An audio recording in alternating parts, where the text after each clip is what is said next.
नमस्कार, मैं दौलत शर्मा और आप देख रहे हैं यूआईपी न्यूज। लोकसभा चुनाव 2024 जीतने के लिए सभी पार्टियां लगातार जद्दोजहद कर रही हैं और अब 7वें चरण का चुनाव 1 जून को होना है और 4 जून को ये रिपोर्ट खुलकर सामने आ जाएगी, यानी चुनाव के नतीजे खुलकर सामने आ जाएंगे कि 400 पार होगा या फिर इंडिया अलायंस का बेड़ा पार होगा। लेकिन उससे पहले लगातार जो विश्लेषक हैं, जो राजनीतिक विश्लेषक हैं, जो एक्सपर्ट्स हैं, वो अपनी राय यहाँ पर दे रहे हैं और वो बता रहे हैं कि किस तरीके से लोकसभा चुनाव 2024 में यहाँ पर कुछ राज्य जो हैं वो स्विंग स्टेट बताए जा रहे हैं। स्विंग स्टेट वह राज्य हैं जहां इस बार के चुनावी नतीजों में बड़ा उलटफेर देखने को मिल सकता है। ऐसे ही एक राज्य है महाराष्ट्र। महाराष्ट्र की सियासत में पिछले 2 सालों की गजब की उठापटक देखने को मिली। प्रदेश की दोनों प्रमुख पार्टियों शिवसेना और राष्ट्रवादी कांग्रेस पार्टी यानी एनसीपी में फूट हुई और ये दोनों पार्टियां 2 अलग अलग धड़ों में बट गई। इस लड़ाई में ये तक हो गया कि जिसने पार्टी बनाई, अपने दम पर खड़ा किया, उसके हाथ से उसकी ही पार्टी छिन गई। इन सब के बीच प्रदेश के लोकसभा चुनाव में बीजेपी के एनडीए और कांग्रेस के इंडिया अलायंस के बीच जबरदस्त लड़ाई देखने को मिली।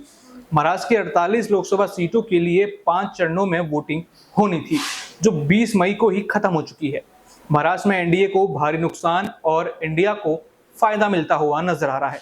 सट्टे बाजार के लेटेस्ट अनुमानों के मुताबिक महाराष्ट्र में बीजेपी के एनडीए गठबंधन को मात्र 28 सीटें मिल सकती हैं। आपको बता दें कि प्रदेश में लोकसभा की 48 सीटें और पिछले चुनाव में एनडीए को 42 सीटों पर जीत मिली थी। अगर इस बार एनडीए को 28 में से 28 सीटें आती हैं तो उन्हें 14 सीटों का बड़ा नुकसान होता दिख रहा है। वह जब एनडीए की सीटें कम हो रही हैं तो कांग्रेस और उसके अलायंस पार्टनर्स को फायदा हो रहा है। जहां पिछले चुनाव में विपक्ष सिर्फ 6 सीटों पर सिमट गया था, इस बार वो करीब 20 सीटों पर पहुंचता हुआ दिख रहा है। सट्टा बाजार का महाराष्ट्र की हॉट सीटों पर भी ये बड़ा अनुमान है। जो बारामती सीट है, शरद पवार की पार्टी की जीत होगी, यानी सुप्रिया सुले जहां से चुनाव लड़ रही हैं। नागपुर सीट से बीजेपी जीतेगी, जहां से केंद्रीय मंत्री नितिन गडकरी लड़ रहे हैं। यवतमाल सीट से यूबीटी सेना जीतेगी, यानी जहां से संजय देशमुख चुनाव लड़ रहे हैं। अमरावती सीट से भी कांग्रेस जीतती हुई नजर आ रही है, जहां से बलवंत वानखेड़े लड़ रहे हैं। Mumbai north seat BJP 3 lakh से ज्यादा वोटों से जीतेगी, यहां पर पीयूष गोयल चुनाव लड़ रहे हैं। कोल्हापुर सीट जहां पर कांग्रेस की जीत संभव नजर आ रही है, क्योंकि यहां पर साहू छत्रपति महाराज चुनाव लड़ते हुए नजर आ रहे हैं। यानी जो महाराष्ट्र के आंकड़े हैं वो बीजेपी के 400 पार के जो सपने हैं उनको बिगाड़ सकती है। जिस महाराष्ट्र में बीजेपी ने एनसीपी और शिवसेना को तोड़कर अपने आप को मजबूत किया, अपनी विधानसभा में सरकार बनाई, लेकिन कहीं ना कहीं उसी की फूट, उसी की टूट बीजेपी को परेशान कर सकती है। क्योंकि यहाँ पर शरद पवार की पार्टी छीनने के बाद लगातार शरद पवार के पास जनता है, उनके पास एक जनाधार है और जनता लगातार इमोशनली उनसे जुड़ती हुई नजर आ रही है। यानी एक सहानुभूति यहाँ पर जनता की दिखाई दे रही है इन चुनावों के बीच, जो बीजेपी को बड़ा झटका देती हुई नजर आ सकती है। यानी इतना बड़ा राज्य बीजेपी गवाती हुई नजर आ रही है। जहां कभी 28 सीटें बीजेपी को मिली थी, अब मात्र यहाँ पर, माफ कीजिएगा, जहां पर बीजेपी को 42 सीटें यहां पर मिली थी, यानी एनडीए गठबंधन को अगर मात्र 28 सीटों पर आ जाती है तो ये 400 पार का सपना धुंधला सा होता हुआ नजर आएगा। आखिर जो रिपोर्ट आई थी इसके ऊपर भी यहाँ पर हम अपने एक्सपर्ट्स की राय लेंगे, उनसे जानेंगे कि आखिर महाराष्ट्र में और क्या समीकरण बदलते हुए नजर आ रहे हैं। जिस तरीके से महाराष्ट्र में माहौल है, यहाँ पर ओपिनियन और एग्जिट पोल लगातार आ रहे हैं। 7 फेज की वोटिंग से पहले भी कई ओपिनियन पोल्स बन चुके हैं और अब महाराष्ट्र में बीजेपी की जो सीटें हैं वो गिरती हुई दिख रही है। इंडिया अलायंस मजबूती के साथ मैदान में उतरा हुआ है। बहुत से यहाँ पर मुद्दे उठाए हैं इंडिया अलायंस ने, जिसने बीजेपी की सीटों को खराब किया है और ये बहुत जल्द प्रूव भी होगा। जिस तरीके का डाटा, जो सर्वे, जो रिपोर्ट्स मैंने पढ़ी है, उससे यही प्रूव होने वाला है कि महाराष्ट्र में बीजेपी ने जो पिछली बार जो 25 सीटें अपने अकाउंट मिली थी, इस बार वो मुश्किल से उन सीटों पर रुक पाएगी। हो सकता है कि आंकड़ा 25 से गिर जाए, लेकिन 25 से 28 पार हो, ऐसा नहीं हो सकता।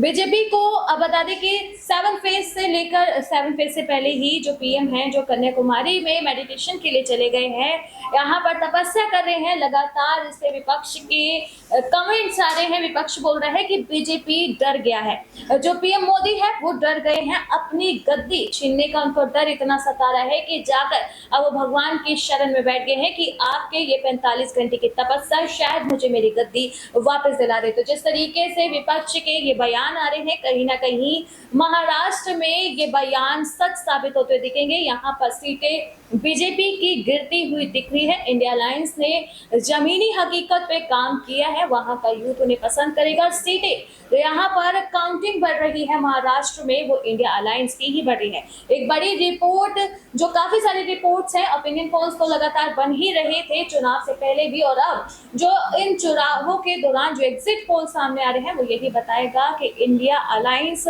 आगे है, बीजेपी इस रेस में बाहर है। ये सर्वे लगातार बीजेपी को सता रहे हैं। जिस तरीके से बंगाल के सीएम ने कहा कि कैमरामैन को लेकर पहुंचे हैं तपस्या करने, ये डर है, ये ठोंग है, पीएम की ये तपस्या उन्हें जीत नहीं दिला सकती। तो कहीं ना कहीं महाराष्ट्र के ये आंकड़े उनके इस बयान को सच साबित करेंगे। और यहाँ पर जिस तरीके की रिपोर्ट सामने आ रही है, इंडिया अलायंस की महाराष्ट्र से जीत होगी। जो एक प्रोसेस है स्विंग स्टेट्स का, उसमें जिस तरह से महाराष्ट्र, यूपी और बिहार के भी बड़े नाम आ रहे हैं, बिहार से भी जिस तरह से पवन सिंह को बीजेपी से अलग किया गया, कहीं ना कहीं ये भी अब बीजेपी की सीटों को खराब करने वाला काम कर दिया गया है। इलेक्शन से कुछ वक्त पहले ये डिसीजन बीजेपी को बहुत भारी पड़ेगा। बीजेपी का एक गरूर है कि उन्हें प्रत्याशियों के सिर्फ चेहरों की जरूरत है, असल जिंदगी में उन्हें उनकी भागीदारी की कोई अहमियत तो नहीं है। लेकिन जिस तरीके से पवन सिंह को बाहर निकाला गया, बता दें कि बीजेपी इस बार बिहार से भी हाथ धो बैठेगी। महाराष्ट्र में तो यहाँ पर सीधा सीधा इंडिया अलायंस दिख ही रहा है, और यूपी में भी बता दें कि कई ऐसे बड़े मुद्दे और यहाँ पर नेताओं की गुंडागर्दी और फिर कई ऐसे मुद्दे थे जो बीजेपी की सीटें अब खींच सकता है। और जैसे कि विपक्ष ने कहा कि वहां से योगी आदित्यनाथ को हटाने की कोशिश चल रही है, अमित शाह, पीएम मोदी का एक सीक्रेट प्लान चल रहा है। तो कहीं ना कहीं यूपी में योगी आदित्यनाथ के चेहरे पर जहां बीजेपी को सपोर्ट मिल रहा है, वहीं ये बड़ा बयान अब बता दें कि बीजेपी की सीटें यूपी में भी खराब कर सकता है। तो जिस तरीके से ये स्विंग स्टेट की लिस्ट थी, लिस्ट में ये 3 बड़े स्टेट जो यहाँ पर यूपी, बिहार और महाराष्ट्र में जुड़े, बता दें कि इन तीनों स्टेट में बीजेपी जो है लुढ़कती हुई दिख रही है। लगातार इंडिया अलायंस यहाँ पर बीजेपी से आगे चल रही है। सर्वे रिपोर्ट्स तो यही बताते हैं कि बीजेपी की यहाँ पर जमीनी हकीकत वाकई काबिल तारीफ है। यहाँ पर जो इंडिया अलायंस है उन्होंने बहुत ज्यादा काम किया है, जो जनता है वो उनके तरफ बढ़ रही है। जो एग्जिट पोल लगातार आ रहे हैं, 7 फेज से पहले सारे एग्जिट पोल आ चुके हैं, वो इंडिया अलायंस को आगे दिखा रहे हैं। खैर यहाँ पर कितनी हकीकत इन एग्जिट पोल में है, ये 4 जून को पता चलेगा कि ये जो स्विंग स्टेट की लिस्ट थी इसमें बीजेपी टॉप कर पाई या नहीं। लेकिन महाराष्ट्र का जो मुद्दा इस वक्त चल रहा है कि महाराष्ट्र की सीटों पर क्या रहेगा आंकड़ा बीजेपी को लेकर, तो इंडिया अलायंस से होने वाला है पीछे। तो वहीं यूपी में भी ये योगी आदित्यनाथ का मुद्दा बीजेपी को हार का मजा चखा सकता है, और इंडिया में पवन सिंह भी बीजेपी की लंका डुबा सकते। तो आपने देखा यहाँ पर एक्सपर्ट्स की राय, आपने देखा कि किस तरीके से एग्जिट पोल आ रहे हैं, ओपिनियन पोल आ रहे हैं, वो किस तरीके से बीजेपी का 400 का आंकड़ा गिराते हुए नजर आ रहे हैं। आखिर यही सवाल है कि आखिर ये 400 पार क्यों नहीं हो रहा है।